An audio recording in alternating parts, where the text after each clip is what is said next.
Uma pérola ecológica brilha no coração da Europa. Uma ilha selvagem em plena paisagem criada pelo homem.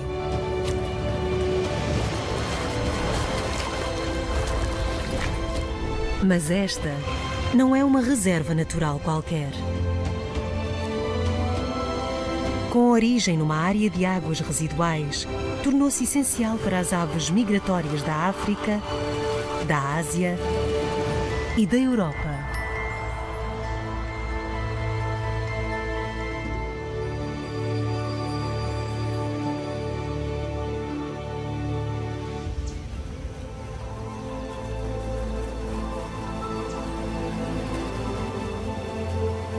Há um misterioso mundo aquático no noroeste da Alemanha.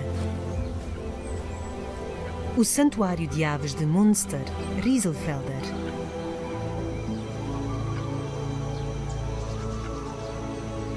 A vasta zona úmida acolhe inúmeras espécies ameaçadas e é hoje reconhecida internacionalmente pela sua notável diversidade de avifauna.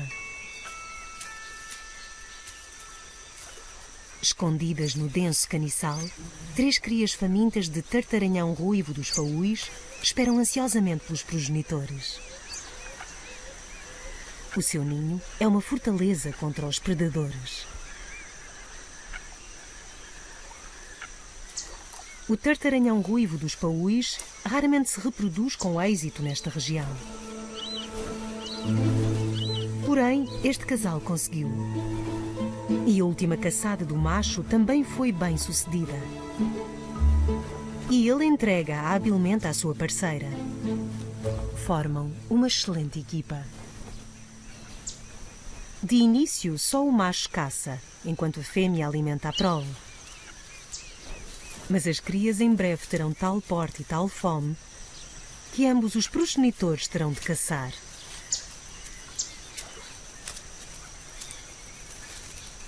Para já as temperaturas são amenas, mas quando começarem a arrefecer, os tartaranhões partirão para o sul da Europa ou para a África.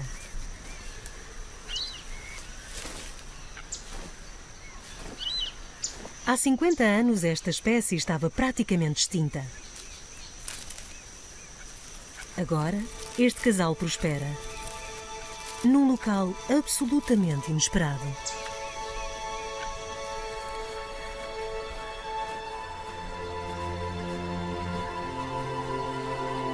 Vista do ar, esta paisagem parece um tabuleiro de xadrez de água e caniços. Contudo, este paraíso selvagem não surgiu naturalmente. Foi criado pelo homem. Tudo começou na cidade de Münster.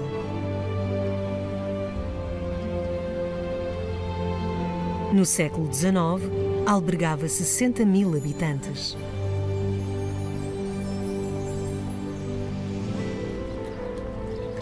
Como em muitas cidades da época, as suas águas residuais corriam diretamente para os rios adjacentes, produzindo um fedor insuportável e doenças. Para aliviar os rios, há pouco mais de um século, a cidade começou a encaminhar os resíduos para uma rede de condutas.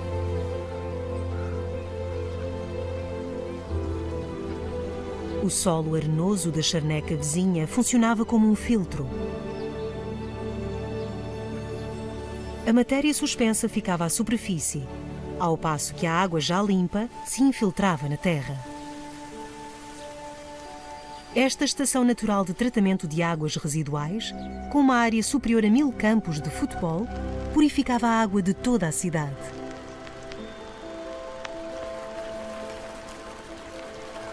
E, pelo caminho, aconteceu algo mágico e inesperado.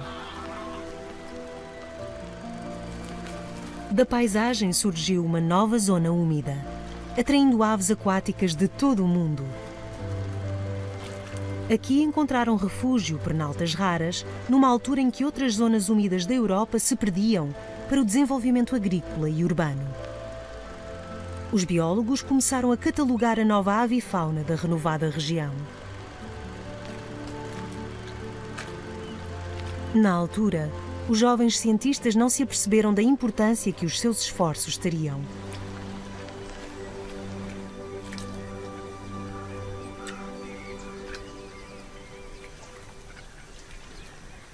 Este maçarico de dorso malhado voltou da sua casa de inverno, a sul do Saara.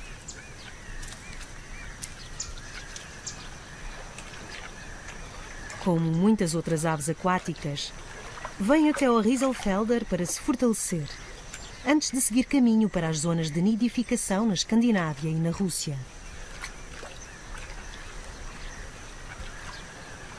A narceja comum e o raro pilrito de bico comprido também aqui fazem paragem, nas suas extenuantes viagens entre a África, o sul da Europa e a Sibéria. Mas os feitos desta bela espécie são inigualáveis. O combatente é o ultramaratonista do mundo das aves.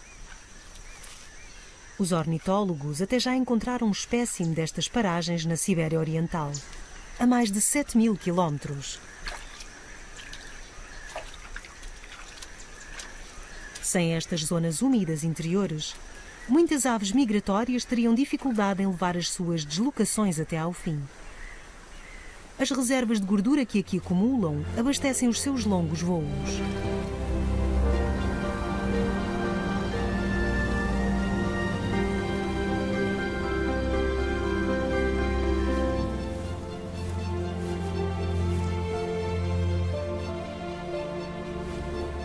As restantes aves também são particularmente ativas na primavera.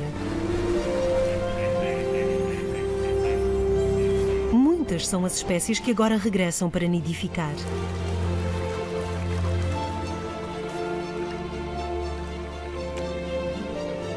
Para onde quer que olhemos, há acasalamentos a acontecer.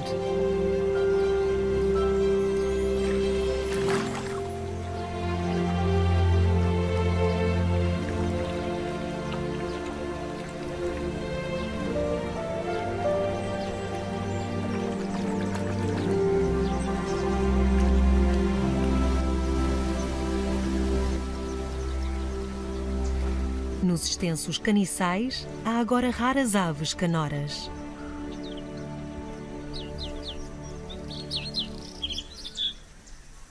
Durante décadas, o pisco de peito azul esteve à beira da extinção na Europa Central. Agora está de regresso. O canto do macho estabelece o território do casal.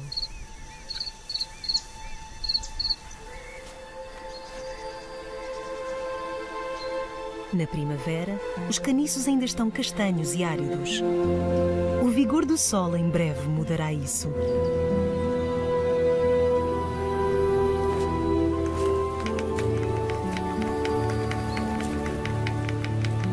Um casal de cegonhas brancas voltou do seu local de invernação no Mediterrâneo. Com o seu ruído típico, voltam a tomar posse do seu ninho. Ao longo das próximas semanas, esta quinta na orla da Reserva Natural será a sua casa. Nenhuma outra ave europeia constrói ninhos tão grandes. Alguns chegam a pesar 2 toneladas.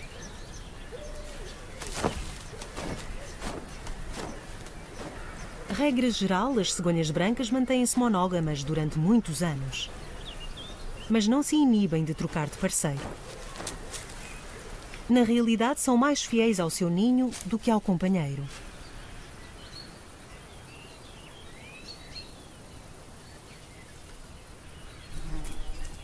A fêmea em breve porá ovos, de que ambos cuidarão durante 1 mês.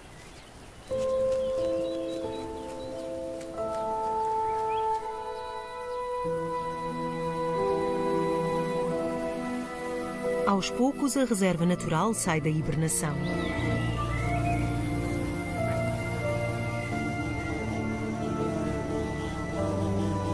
Onde quer que o sol toque, a natureza desperta.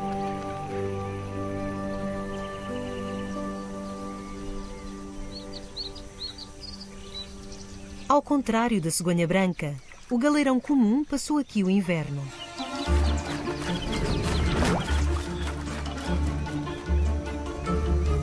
Também para eles começa agora uma fase emocionante.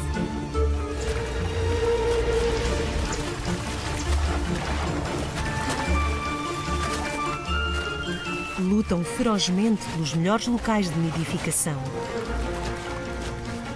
e afugentam qualquer intruso.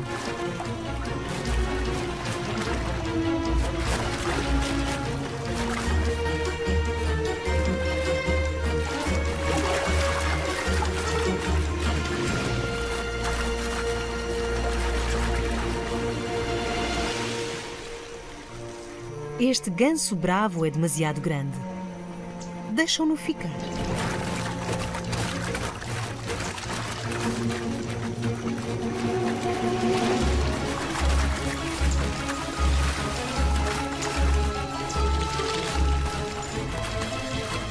Os galeirões lutam até à exaustão.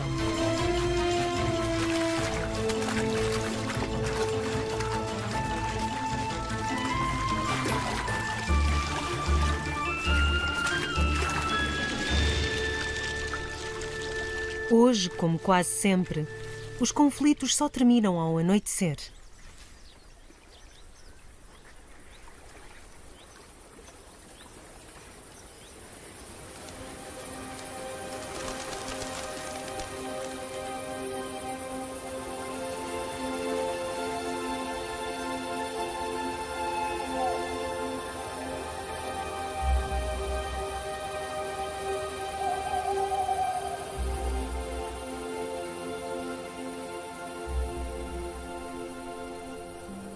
À noite, as aves refugiam-se nestas águas.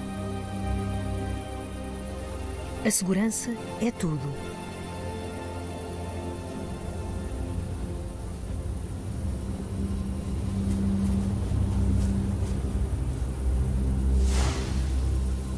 Aquelas que não tiverem cuidado estão perdidas.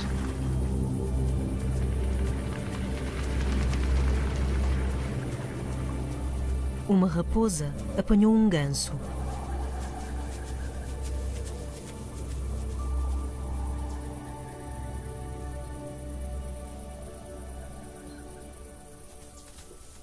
Não é apenas a sua vida que depende de uma caçada bem-sucedida. Junto à sua toca, 2 animados juvenis aguardam o seu regresso. Têm apenas algumas semanas de vida, mas estão cada vez mais ansiosos por explorar.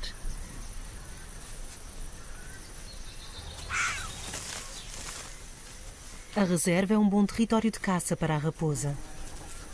A tímida predadora faz a sua parte para manter o equilíbrio da natureza.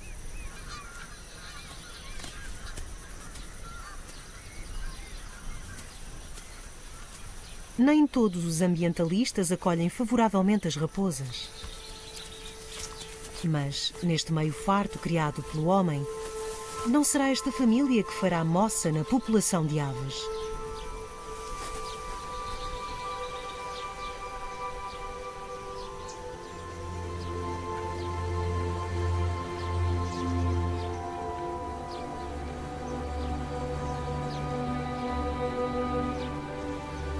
As várzeas ao redor dos lagos não albergam apenas raposas.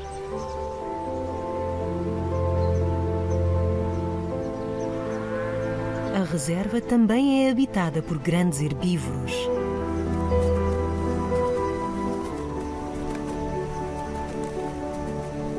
Também os bovinos REC aqui vivem, já que são particularmente resistentes ao frio.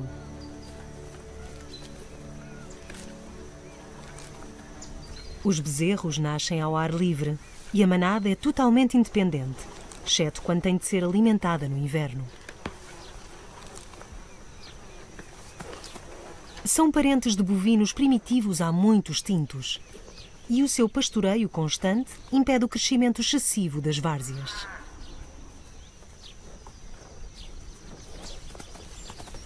Assim, sem saberem, estes bovinos asseguram a sobrevivência dos muitos mamíferos, aves e insetos de Rieselfelder.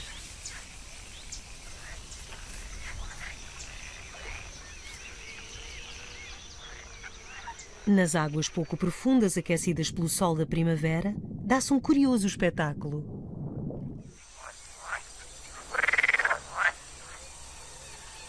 Um baile anfíbio. Nos charcos, juntam-se rãs comuns e rãs verdes. Os machos só têm uma coisa em mente: arranjar a parceira ideal.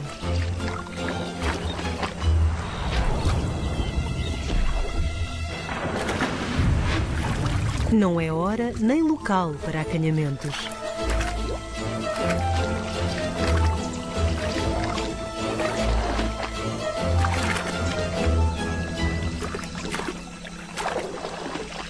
Nem para desconcentrações.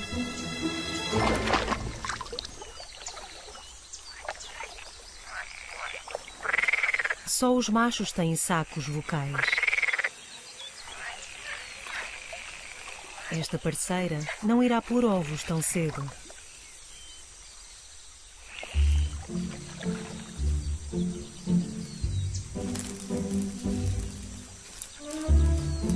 Também as libélulas estão em clima de acasalamento. Neste ecossistema há quase 30 espécies diferentes. A sua corte é um pouco menos desajeitada do que a das rãs, mas correm riscos. A barreira entre a felicidade e a morte certa está à espreita.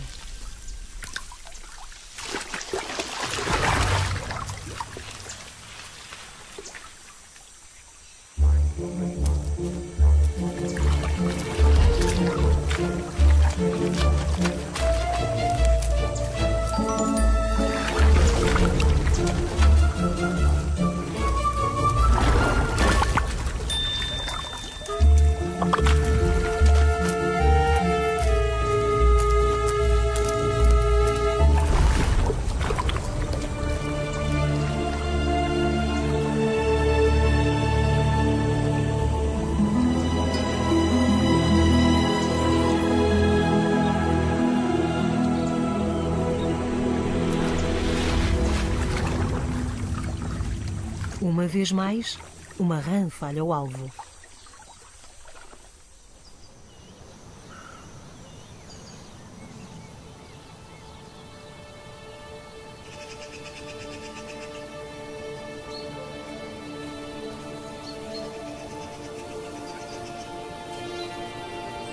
O dia nasce e a cegonha macho procura alimento.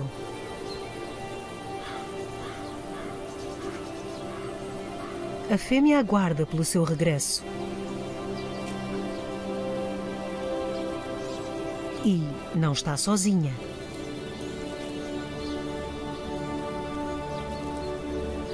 No ninho aglomeram-se agora 4 crias que têm fome. Têm sempre fome.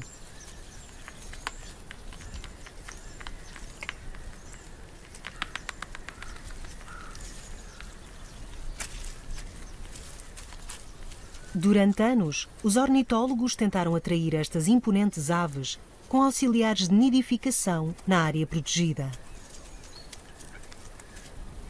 Só no início do milénio, elas aceitaram o convite. Hoje, todos os anos, há até 7 casais a nidificar em Rieselfelder. Alguns ficam mesmo todo o ano.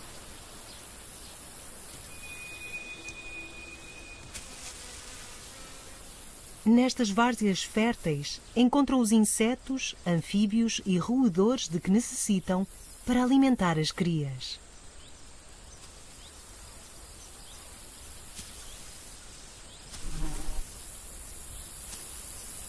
Uma espreitadela além desta área protegida revela a importância de tal paisagem recuperada. Pouca vida selvagem sobrevive a estes campos agrícolas.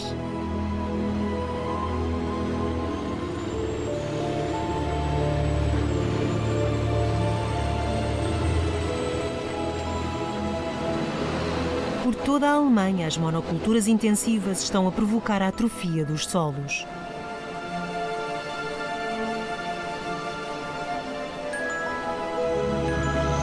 Os fertilizantes espalhados no solo largam azoto na paisagem, posteriormente infiltrado pelas chuvas nos lençóis freáticos.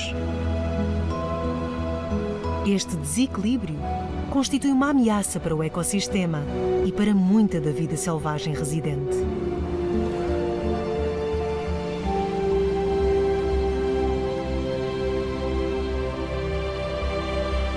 Tornando ainda mais importante a zona úmida de Rieselfelder como refúgio para inúmeras espécies.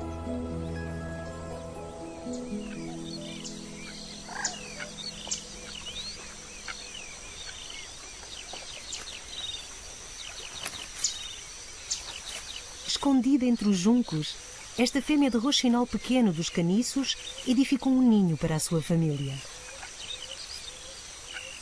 Pôs 4 ovos, incubados por ambos os progenitores. Um modelo familiar que não serve para todos. Esta fêmea de cuco há muito descobriu o berçário.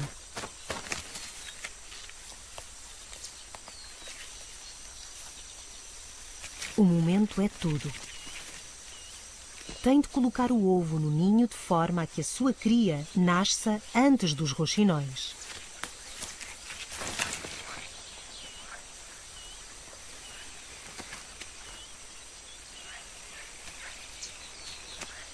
Os roxinóis pequenos dos caniços não fazem ideia do que aí vem. A fêmea verifica o ninho, mas não parece notar nada de estranho. Por serem progenitores tão dedicados, é frequente os cucos escolherem esta espécie para cuidar das suas crias. O logro voltou a funcionar.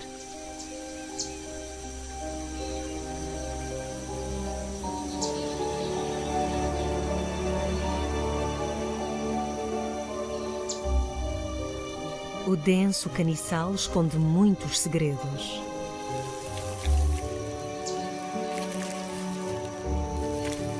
Uma tímida cobra d'água de colar avança pelo emaranhado impenetrável. Aqui caça anfíbios, pequenos mamíferos e aves.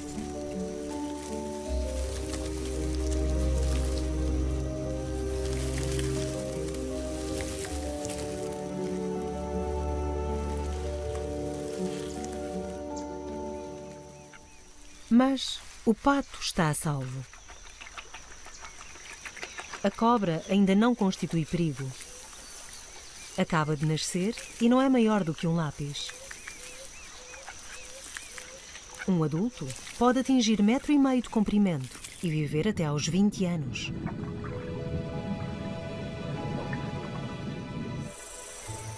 Foi a primeira a sair do ovo.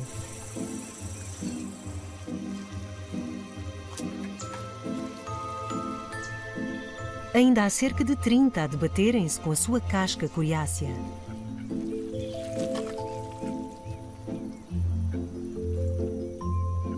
Cortam-na com um dente especial para o efeito.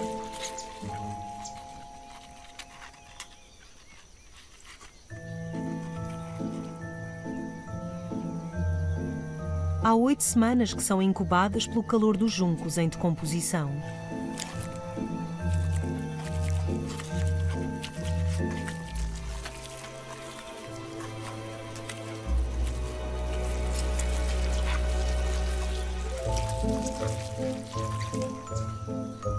As pequenas já nascem totalmente formadas e independentes.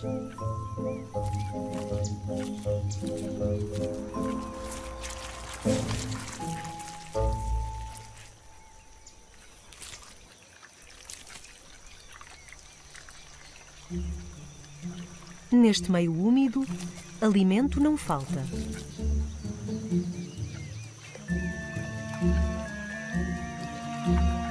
Depois de crescerem, as rãs serão o seu pitel preferido.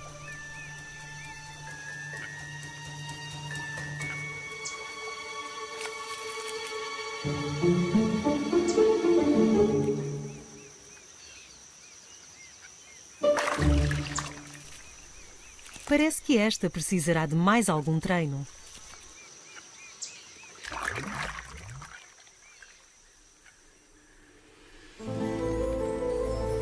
As rãs e as cobras d'água prosperam, porque já aqui não correm esgotos por tratar.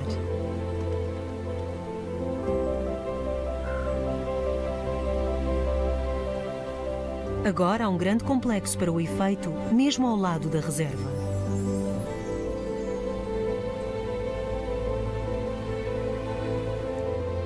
A moderna estação de tratamento de águas residuais de Münster foi inaugurada em 1975, desativando-se a velha rede de esgotos.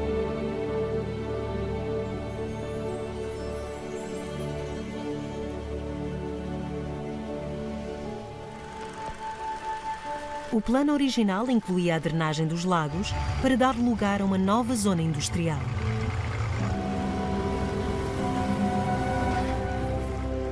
Porém, a população opôs-se por completo. Os biólogos haviam assistido à transformação da região e pediam um santuário de aves. E com o forte apoio social, os ambientalistas conseguiram salvar esta pequena bolsa natural. Em vez de desaparecer sob o betão, Rieselfelder tornou-se uma reserva mundialmente reconhecida para aves pernaltas e aquáticas.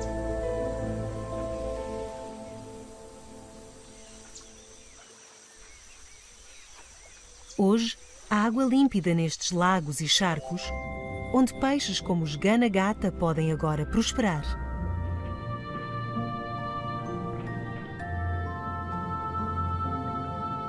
Quando a água atinge determinada temperatura, o ventre do macho fica vermelho e ele começa a construir o ninho. Tenta impressionar uma fêmea, mas não é o único.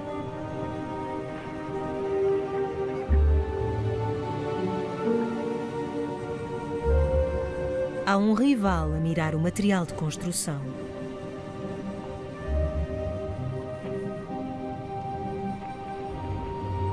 Os dois machos confrontam-se.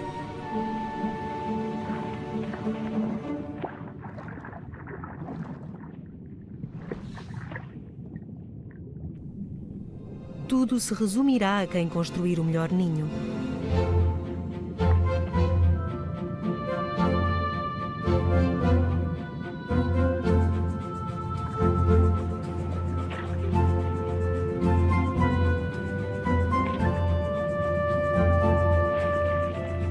Ambos dão tudo por tudo.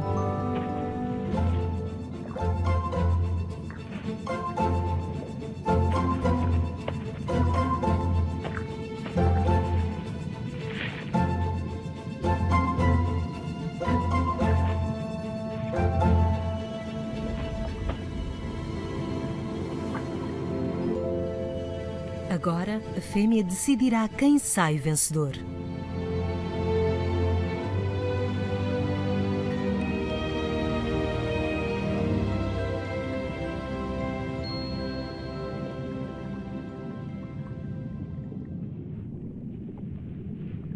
Do seu esconderijo, assistiu ao trabalho dos rivais. Uns últimos retoques. Apresenta o ventre ao macho cheia de ovos. Aproxima-se de uma decisão. Mas qual há de ser?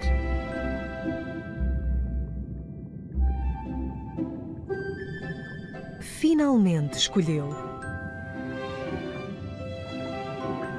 Com uma dança em zigue-zague, o macho direciona para o seu ninho.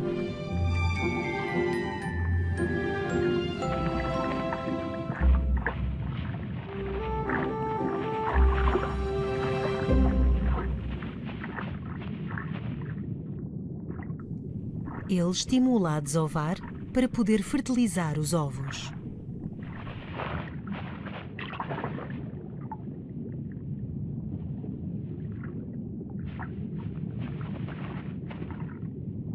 A ninhada será agora responsabilidade do macho. E a fêmea segue o seu caminho.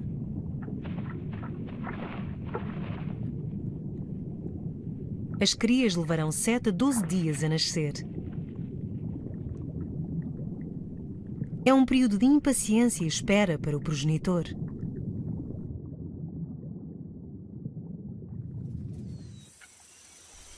Também à superfície, a nova geração é o centro das atenções.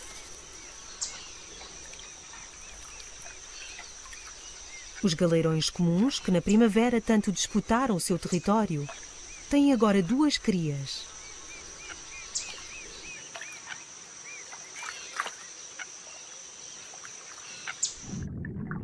Os juvenis deliciam-se com pequenos camarões de água doce.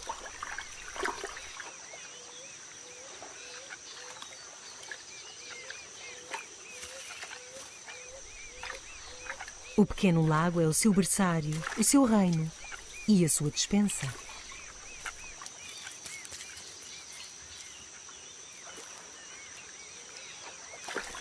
Os galeirões podem ter até 10 crias, mas, regra geral, só algumas sobrevivem. Estes pequenos curiosos são presas fáceis para ratazanas, aves e peixes predadores. Só aprenderão a voar e se tornarão independentes às 8 semanas de vida. Contudo, pouco depois, como os seus progenitores, tornar-se-ão guerreiros, em disputa pelos melhores locais de nidificação.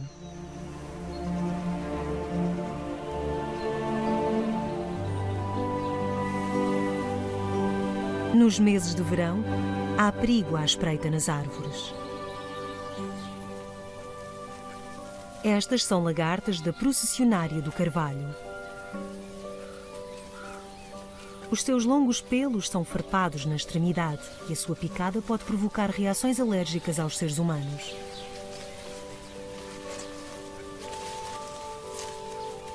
Estas lagartas multiplicam-se de forma explosiva e, ao procurarem alimento, podem formar procissões de até 10 metros de comprimento.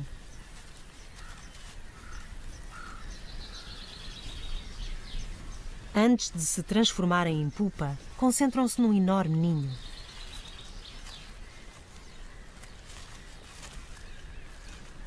Passadas algumas semanas, as ninfas surgem sob a forma de traças.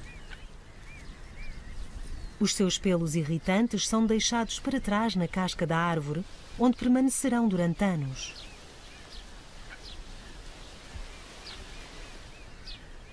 A processionária do carvalho é inofensiva para a cegonha branca.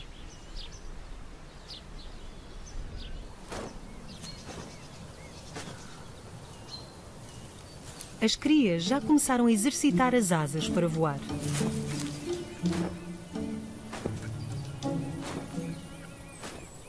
As 4 sobreviveram ao verão, mas em breve serão demasiado grandes para o ninho.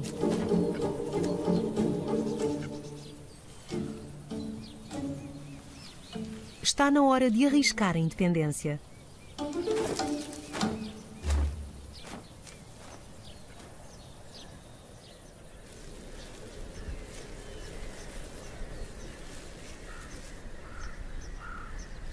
As irmãs estão impressionadas, embora ela só chegue ao prado mais próximo.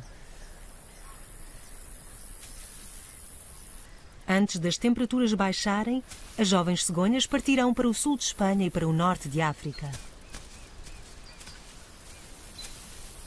onde permanecerão até atingirem a maturidade sexual por volta dos 4 anos.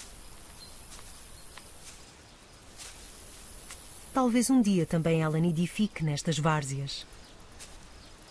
Ou talvez eleja outro local.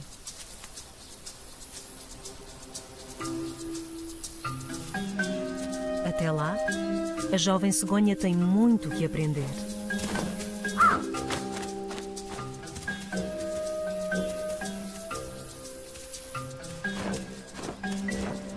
Por exemplo, quem é amigo e quem é inimigo.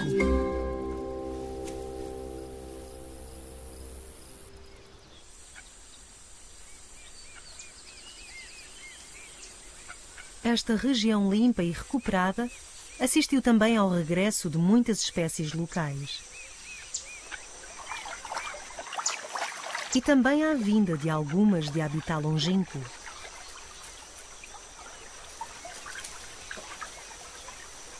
O coipu, ou falsa lontra, é originário da América do Sul. São comuns desde o Brasil ao norte da Argentina. Lá vivem em paúis muito semelhantes a esta zona úmida criada pelo homem.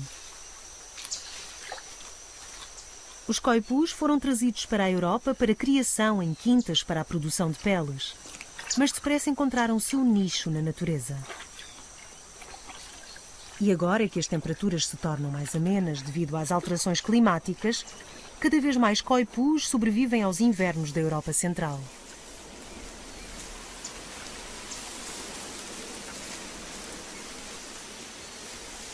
É uma altura emocionante para o roxinol pequeno dos caniços.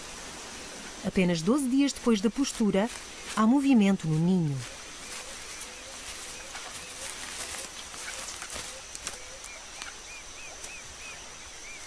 Nasceu uma cria. Mas o que está a fazer?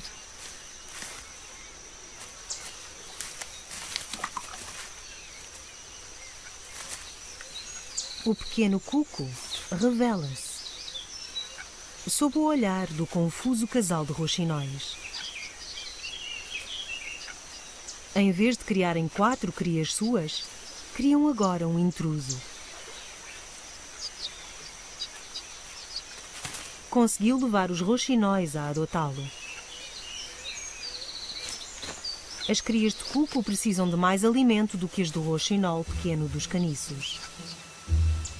Devido ao seu chamamento persistente, os roxinóis julgam haver várias crias no ninho e apressam-se a caçar insetos para o seu exigente hóspede.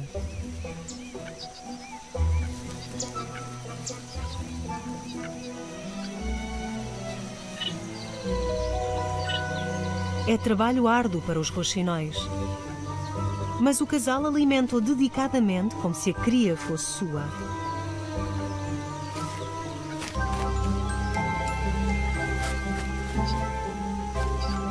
Mesmo depois do cuco já estar demasiado grande para o ninho, os roxinóis continuam a alimentá-lo.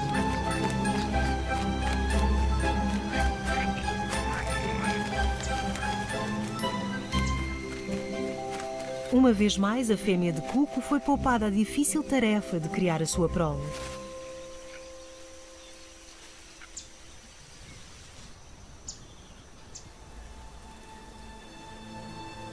Esta vastidão alagada tem mais de 90 lagos e charcos, alguns dos quais secam no verão.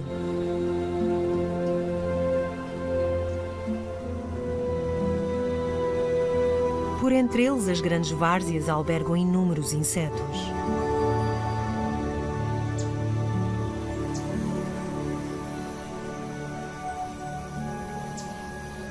No denso caniçal, uma aranha-vespa teceu a sua teia.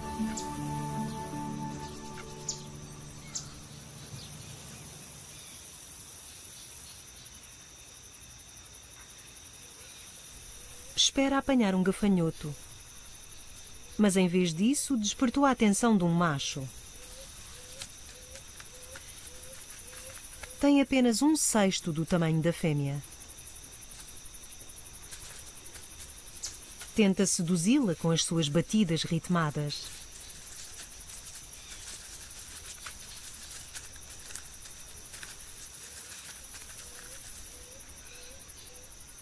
Felizmente para ele, ela não demonstra interesse. Caso acasalassem, poderia significar a sua morte. É frequente as fêmeas de aranha-vespa comerem o parceiro a quando do acasalamento.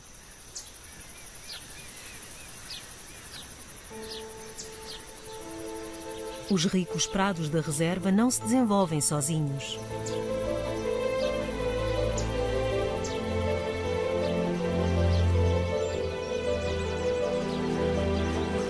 Este paraíso criado por mãos humanas continua a depender de nós.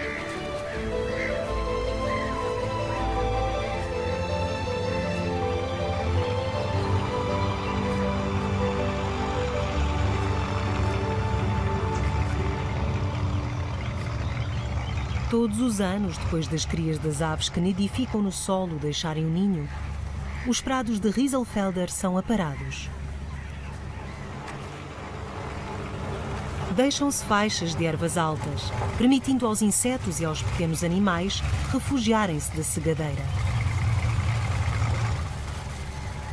O som do veículo indica ao guincho comum e a outras espécies que é hora de almoço.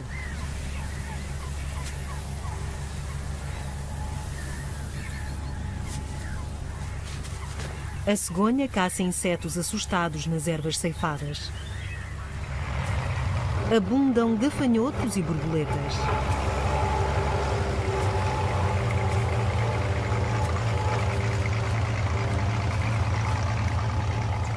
Uma refeição pronta para uma cegonha esfomeada.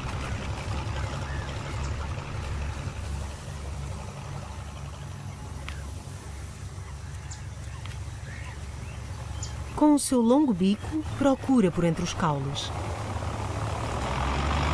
Mas depressa tem companhia.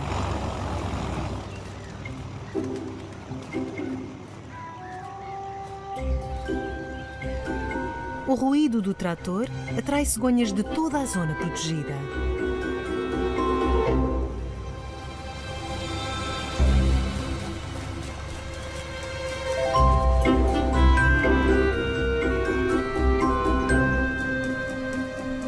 O conflito é inevitável.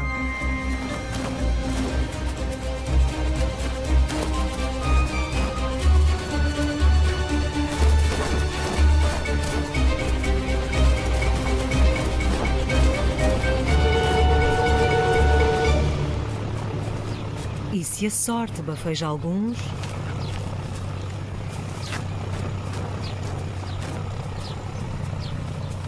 é natural que dê nas vistas.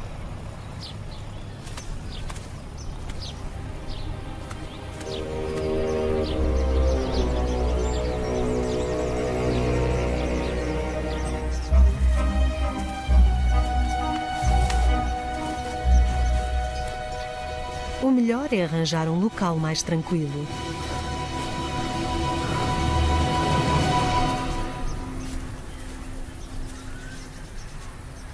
A ceifa anual revolve a terra pobre em nutrientes.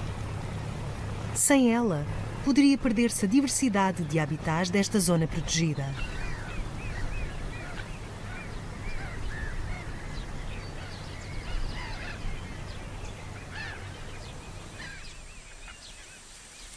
É o pico do verão.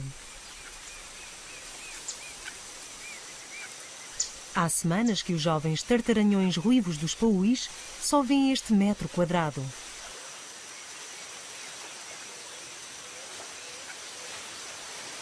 E estão finalmente prontos para deixar o ninho. Mas o que fazer com umas asas tão grandes?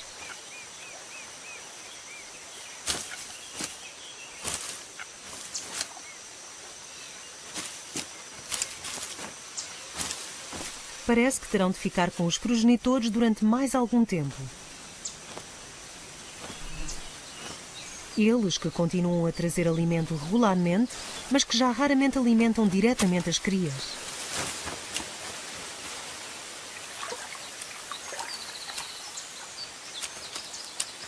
Com entregas tão rápidas, por vezes falham o alvo.